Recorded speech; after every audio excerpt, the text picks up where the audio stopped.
needs to be done and how cool things could be without using any electricity with the like materials that you can use, natural or kind of more biological. Yeah. That's interesting because it makes me think about the fact that you know, architecture has changed a lot, especially kind of, again, I'm a kind of, you know, a little bit older than you, either, you know, so as a result of the fact that I lived in a time when a telephone was on the wall and it had a dial and it had a cord, and a TV was a big thing that sat on the floor, and a record player was a big thing that sat inside a cabinet the same size as a TV. Now, for me, I look at the fact that everything I now have, I can have on my silly little tablet or on my phone.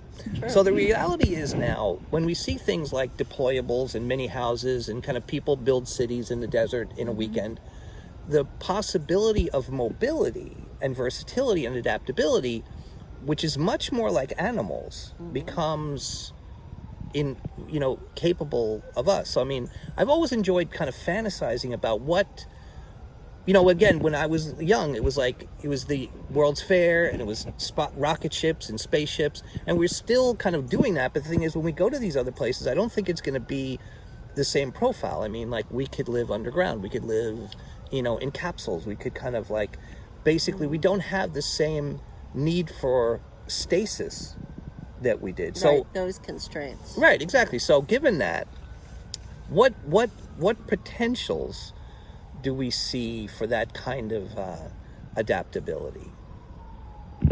Any? I mean, this is a very good question, but I just want to start with the point that you're not that old, okay? Okay. Because my architectural education, we are not allowed to use computers like drawings until like third year. So our education is 4 years in total, and we did everything hand drawings, you know. And if you think for how the time has changed, now we are talking about the artificial intelligence. That's another thing, but it's kind of, I think, changing the mindset and giving the vision is the point in here. If you give the vision, and if you show the benefits, and if you kind of make students believe in it, that's the way to go, in my opinion. That's true, because I remember you used to have the students do like paper models. You know, you were very much a kind of advocate of doing the paper models, of actually understanding and having that tactile relationship to like 3 dimensions. Whereas I think sometimes we can't tell Neil this because he's like in the whole AI grasshopper. He's very computer geared. But I'm saying, you know, we're joking, but that idea that like you talk about drawing, you know, drawing takes place in many, you know, you can draw with your hand, you can draw with paper, you know, you can kind of, you know, that imagination. Can draw with like kind of artificial intelligence. Exactly. Now. When you start putting the things, it will draw it for you. Right, but that idea of actually imagining, of like expand. So again, okay, so now we as architects. You're blocking. I'm sorry. We as architects now are going to.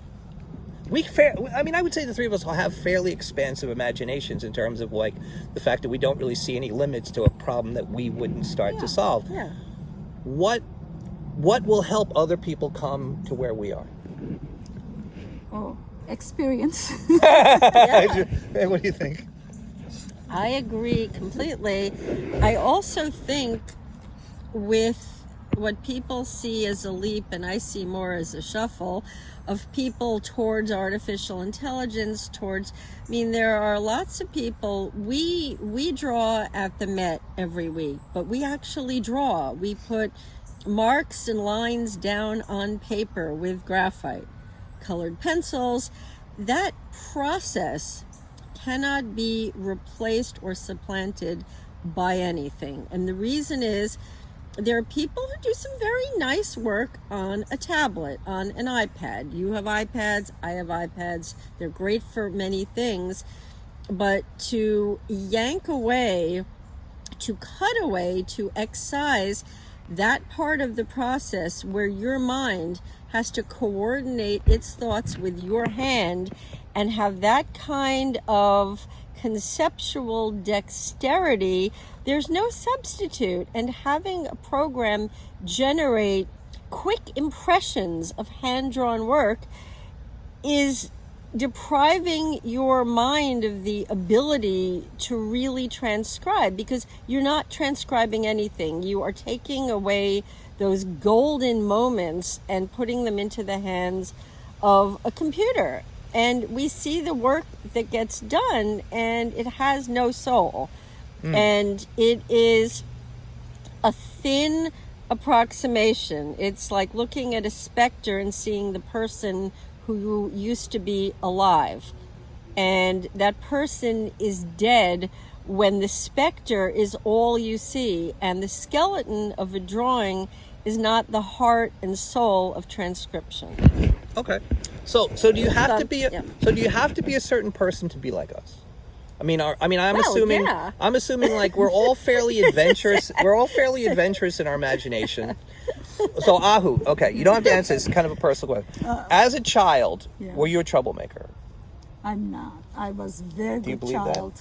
No. No, I don't believe Really? that. No, I can see I you. should connect my family here. Okay, I can see. I know. I mean, maybe it's not so much a troublemaker, but like, I was a tireless question, and once I realized like my parents couldn't help me with the questions, I just went and tried to figure it out myself.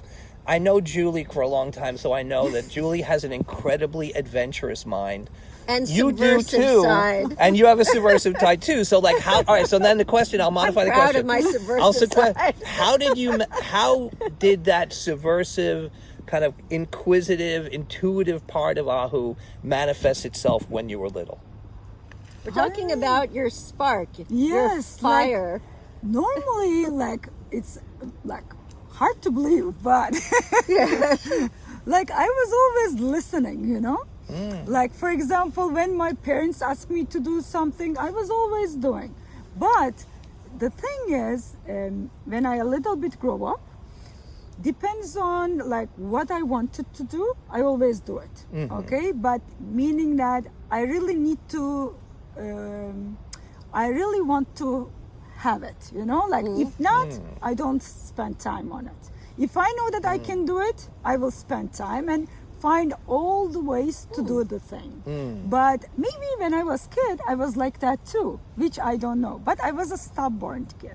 I know that part. I know that part. If I don't want it, they won't make me do it. That's the part. Exactly. But I was calm. If I compare myself with my brother, I was very calm kid. You know? I can see you as being calm. Yeah. Absolutely. Yeah, but I think that's an important point. That idea of like staying with something, because I mean, you know, I think it's even more important now because people are quick to quit and they need Very you know, quick. anything after 30 seconds. Yeah, they don't They're start, say- they don't cultivate so anything. that idea of yeah. like saying, hey, you know what, I think something's possible. I'll tell a quick story.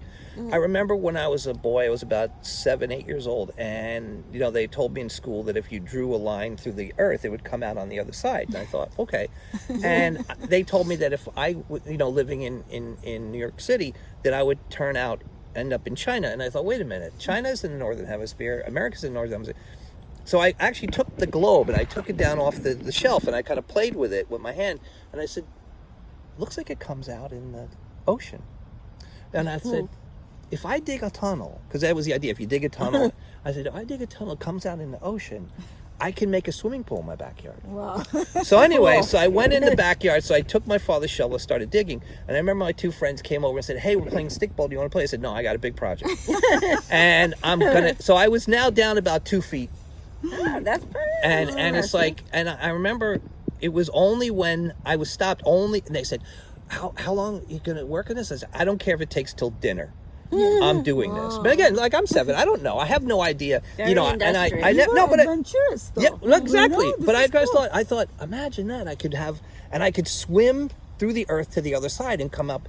And it was like, I didn't think about I didn't think about, I didn't, were not no, it was trying just, to think about the yeah, exactly. pragmatics. But I It was remember an I did get in trouble for it. But the point was, That's too I bad. realized, like, you know, that was the kind of nature of imagination, is like, is that try to figure these things out. Now you have people like, you know, that we get to do this as grown-ups. Yeah. You know, we can kind of like pretend to think like let's see, if I was going to dig through the earth, what's the distance, what's the material, what kind of machines would I use? Because I got to the point where I was like 4 foot deep. My head was like maybe sticking up, and I could now really